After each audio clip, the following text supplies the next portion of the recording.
Maiko, I am so excited to have you back. This is awesome. I am so grateful that we met and that you continue to share your wisdom with everybody.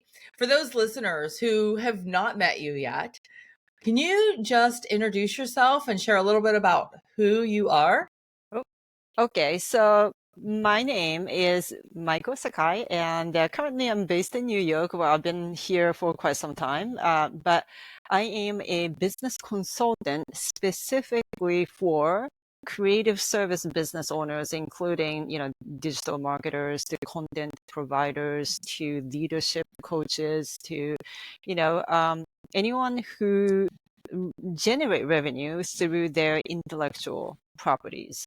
And so what does that mean? Well, it means that I don't work with people who sell physical goods. It's not my expertise. Not that I don't like them. That's not what it is. It's just that my expertise is to help service business providers grow their businesses.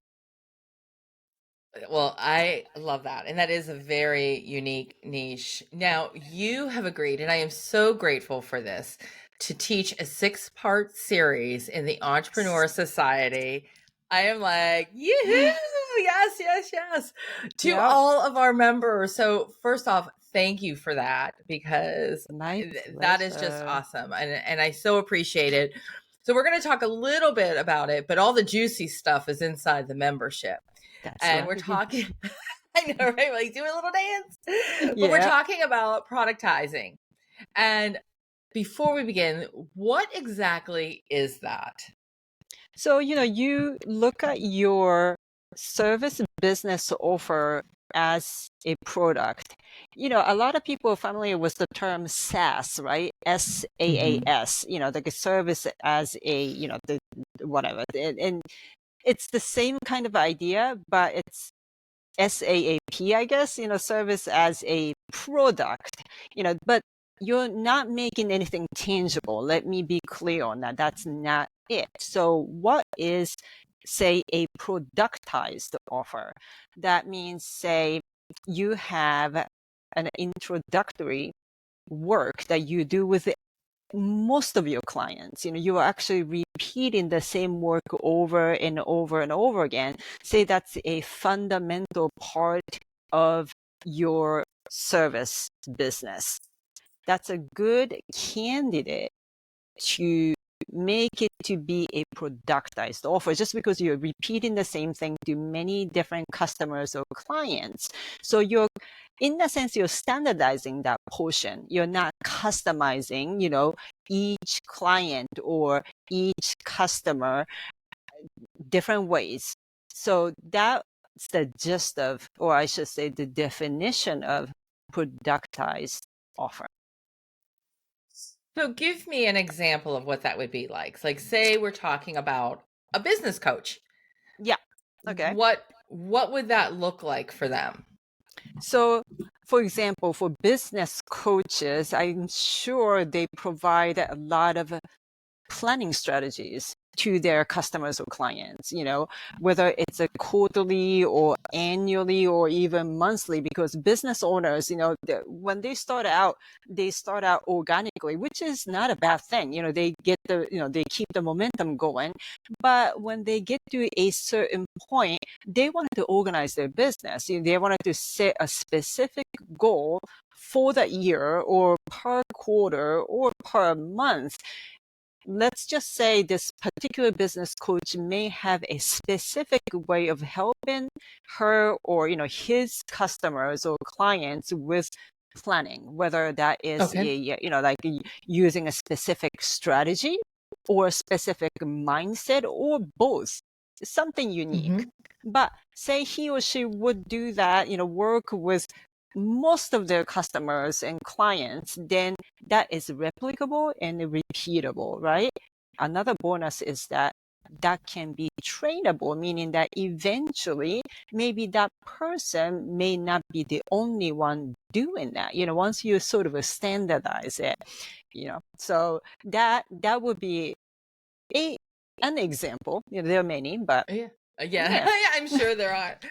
So, yeah. what are some common mistakes that business owners make when we're considering productizing our services? Right. And how can we avoid those? Right. So, the one thing that I repeatedly say to everyone that I work with is this. When you start brainstorming, right? Once you start to talk, think about, oh yeah, maybe it's time for me to productize some of my offers. And you might bust out a blank sheet of paper or a journal and start brainstorming. Nothing wrong there. But Guilty. right. There's nothing wrong there. You can still do that. It's not a problem. The only thing is that once you are done with that work, you would probably take a look at what you've written, right? And it could be a Mhm. long list of things. I can do this, I can do that, and all of that, right? But Yeah. then the next phase usually is this daunting thoughts or feelings about how am I going to go about it? Now, Mm. that is the beginning of this, like a series of how questions that would come up. How am I going to Yeah. package it? How am I going to price it? How long is it going to take? And how am I going to make that available on which platform, etc., etc., etc. Now, those how questions are the ones that I wanted to point out. Nothing wrong with brainstorming ideas, right? But when you start to get overwhelmed with how questions, just stop it. Stop it right there. That's the part that you wanted to set aside and do more important work. So that would be the number Interesting. one mistake. So what would be more important? Because I could see, I'm like thinking as you're talking, and I'm thinking about, when I'm coming up with different packages in the past. Yeah, And which, by the way, pricing has always been the big question, not only for me, but sure. the question that I get from people, right? Yeah. But I am thinking about, like, how do I create the strategy? What do I do? How do I do it? But what is a question that's more important than that?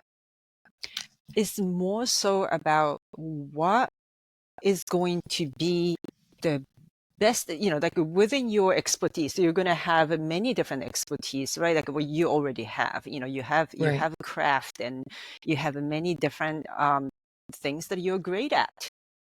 Right. You wanted to really consider what would be the, say, the best offer that, based on your expertise and the kind of experience that you would bring to the table, what would be the most joyful one to you, because you Oh, are going to be working on this, quite intensively.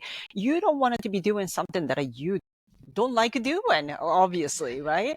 So that's right. one thing. And also really spend more time on who you are specifically targeting. Like what is the pain point that is worth a while for someone to open up their wallet, right? It's Yes. really Yes. important. It's not that people don't spend time on thinking about these things, but they tend to get overwhelmed with how to go about it. How am I going to do things? How am I going to promote it? How to price it, all those things. Just set them aside. Really, really focus on creating a productized offer that is really going to kick ass, so to speak. Yes. So really what I'm hearing you saying is that instead of asking all these questions, when we ask the important questions, everything gets clearer to us. That's right. Oh my God, I love that. I think that's great. Yeah. So, in your training that you are so graciously sharing with our members, you talk Yeah. about the 3 circles Yeah. in the niche identifier diagram. Yeah. Can you explain those three Sure. circles?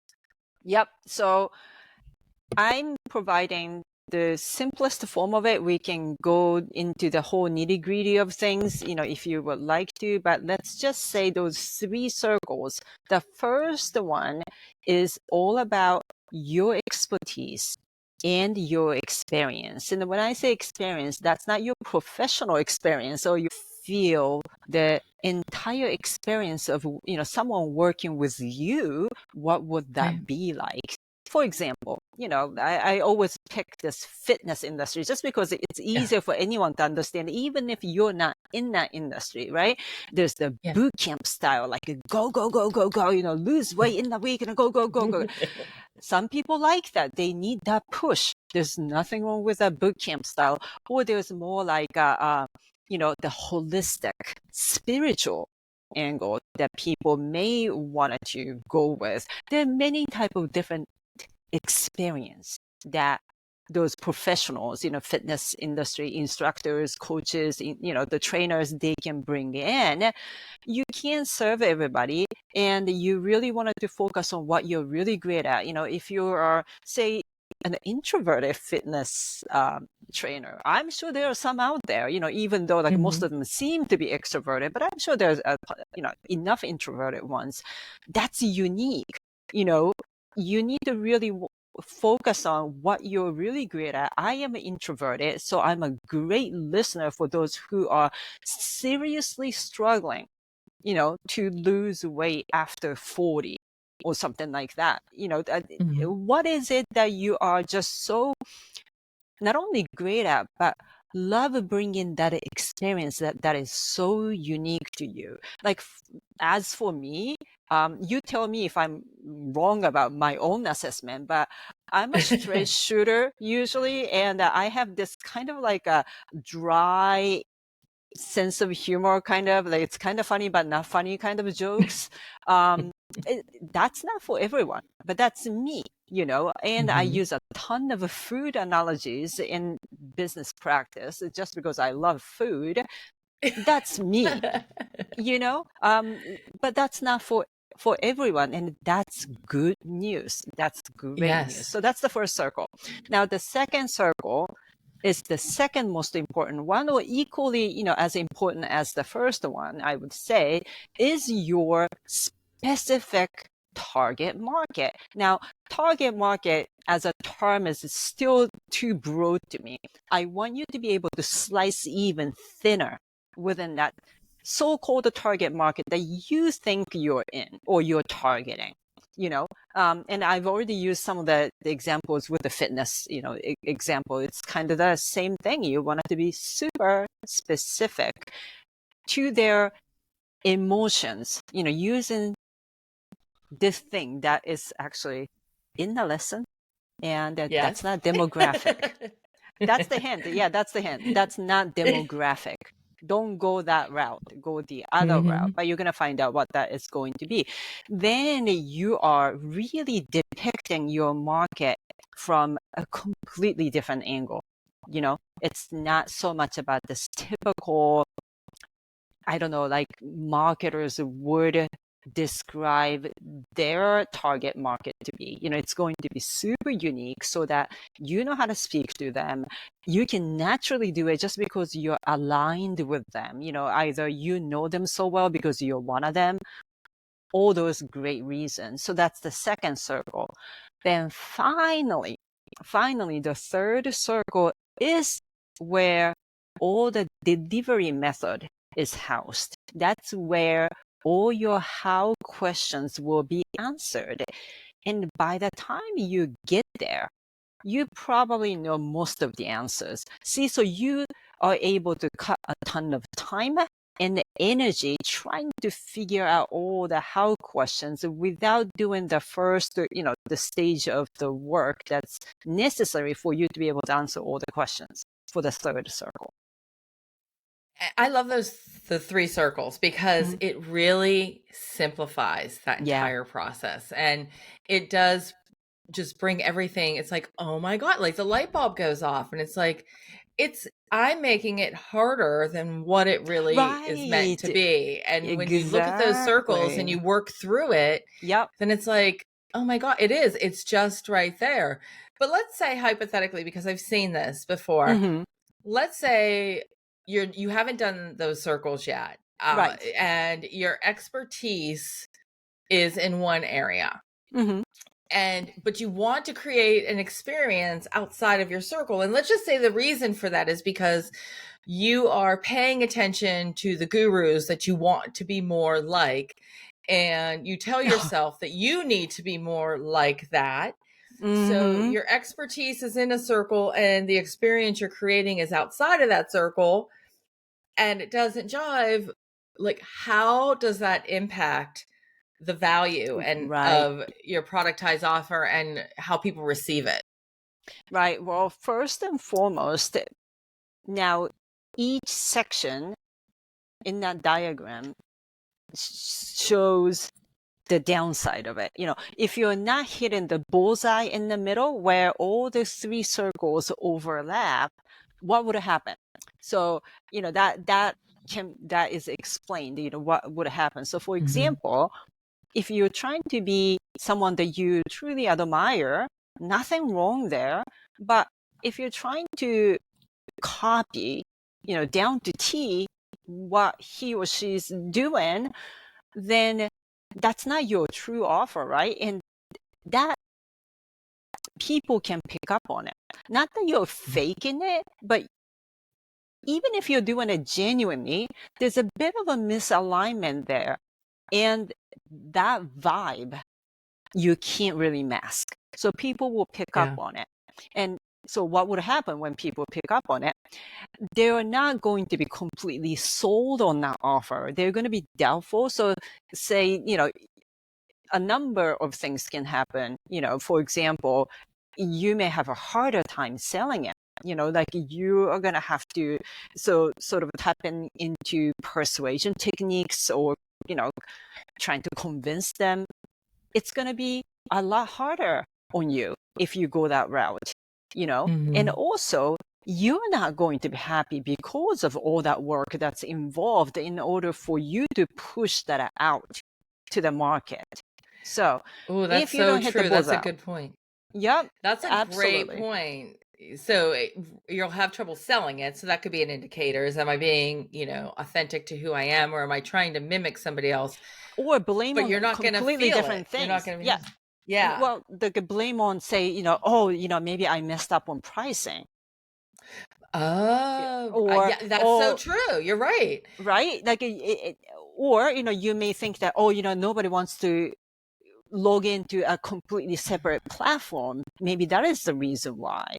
Or maybe the title of that packaged offer isn't really resonating with them.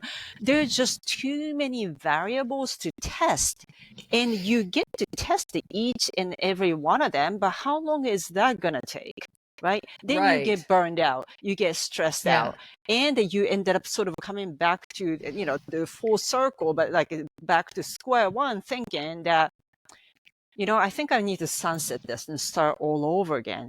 My God, that is going to be a waste of time. And I don't want Yeah. anyone to waste any time whatsoever, even though it's not a linear process. Even you go through this framework that I'm sharing inside of that 6-part training, Yeah. it's not going to be a complete linear, but it definitely cuts out a lot of doubts or many variables that you may not have to pay attention to. You might Mm. know already what you need to do or where to fix.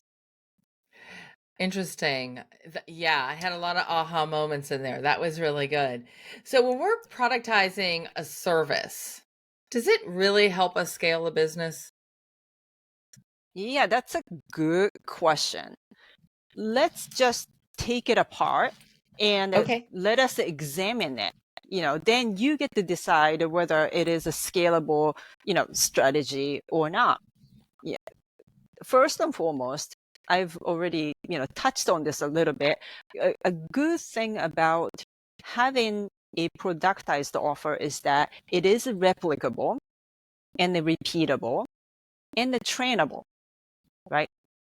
Yeah. So if you do more of the standardized, productized offer over and over again yourself, Hmm. that's the non-scalable part, because you wanted to learn all about it from the start to finish, maybe onboarding to offboarding, entire Yeah. experience, so that you get to train someone else at a later time, you know.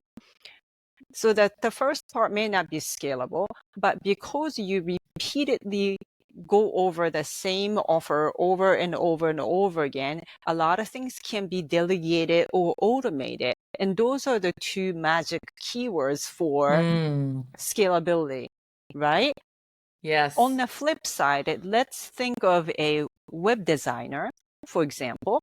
A lot of customizations go into that work, right? Most of the time. So some of them who may be watching this or listening to the podcast may be still doing estimates. So say this web designer meets a prospective client, and this prospective client gives a list of things that she wants to fix on her website. Okay. Then she goes back to, write up an estimate. And if that is the process for every single client that she deals with or she works with, that is a manual process. Even though some things can be automated, by, using Dubsado or, templates, whatnot. Sure, Yep. sure. But still, calculating how much it's going to be is a manual process. On the other side, the productized offer, it'll be a flat rate, one price, no matter what, unless, you're going to raise the price or you may give a discount. That's about it. So think about it. I think it is definitely a scalable strategy to me, and it saved me a ton of time, not overthinking that whole thing about how am I going to price for this request, that request, and for this person, that person. I don't have to do that. So yeah, it can be scalable. Right. And time is money. Yeah, exactly. And you get to save and free up a lot of time. Yeah. And saving time right now is so key to me. Like I am finding everything and anything I can automate and just free up time. And, in the beginning, when you first start up, you're like, oh, I have all this time. And then as you start to grow your business, you're like, oh man, I don't have time. So you have to bring people on. But I'm always looking too, like, what can I automate? What can I make it really easier to get done without paying somebody to do it? But I'm instead of always repeating the same thing over and over. And I love what you share there. And when everything in your 6-part series that you did, and again, did I say thank you yet for doing that? Oh, you have many times. No worries. It has so much great information, and you take us through so many different steps. But I want to ask just one more question, because it's a question that I get a lot. And I talked about it, right? It's about how do you price when you price a new offer. But can you elaborate a little bit more? Because you talk about the concept of perceived value versus true value and what that means. Right. Oh, I love this topic, and I can talk about this for like days and nights, literally. But let's say, I wanted to come up with an example. So let's say that you're starting out, because there are many business owners starting out, or half a year in, a year in. I wanted to help those people, like accelerate their growth without going through too many trials and errors. Because what I hear a lot from business owners that I even just casually speak to, right? Like they may not be my clients, but what I hear the most is that everything takes too long to get it right. And cool. I hear that too. That's great. Right? Yes. Well, let's tap into that like for a quick second. I have 2 points to make. So number one, that's a good thing. That's part of your journey. And you are there to experience it all so that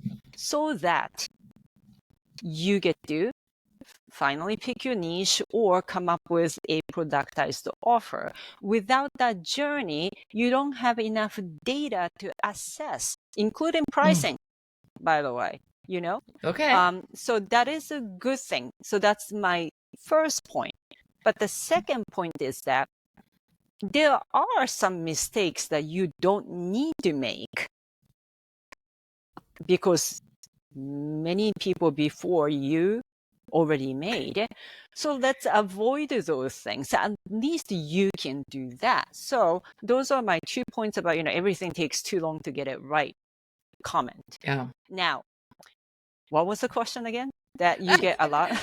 But perceived value versus, I That's know, right. right? You can't talk Yeah. about it. You're like, let's No, just keep rolling with all this. And it's no, all because great information. So I'm glad you shared no, it. absolutely. Like, because that is something that everybody says, but the perceived value, versus the real value is this. I don't know if anybody looked at it this way. That's why I love talking about it, especially for those who have been like, they just got started or they've been going on, with their business for about a year or so.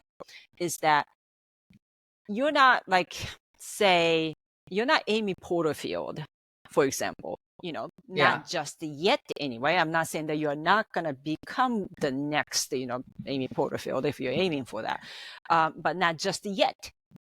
In that Yeah. case, there's certain things that people would perceive what you're offering to be at certain amount of money. It gets translated into that. They're not going to be always thinking about dollar signs when they're speaking to you per se, Mm. but when the time comes and you make an offer to those customers or clients, there will be a dollar sign that goes in their head that they may not even reveal to you. Now, that is the perceived value there. Since you're not Amy Porterfield or the next Amy Porterfield yet, most likely people's perceived value would be lower. So that's one point. There's nothing wrong with that. It is what it is. It's just a fact, right? Then Right. your true value, though, because you have so much more experience or you have different insights or you have different ways of solving the same problem, your real value might be way up here, right? There is that gap.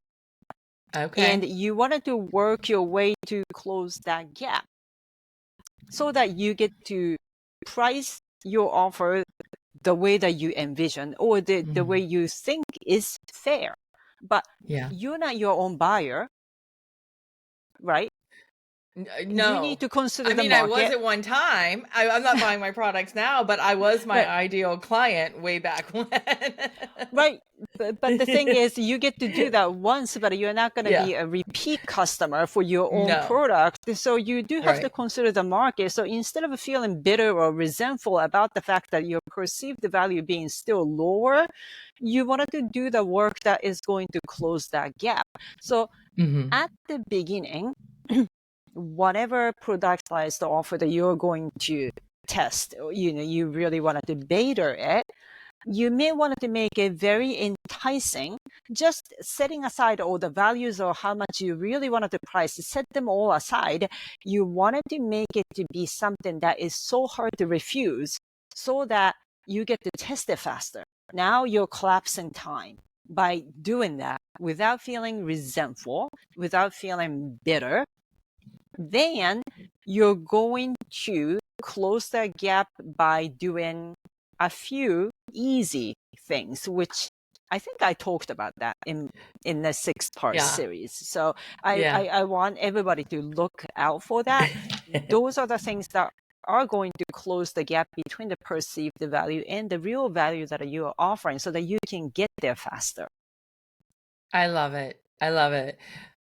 Maiko, thank you so much for coming on, for sharing, for doing the 6-part series for the members of the Entrepreneur Society. Yeah. I value you and I Oh, have so thank you much so much. respect for you. So thank you for coming on and sharing today. Thank you. All right, I'm glad to everybody. be here.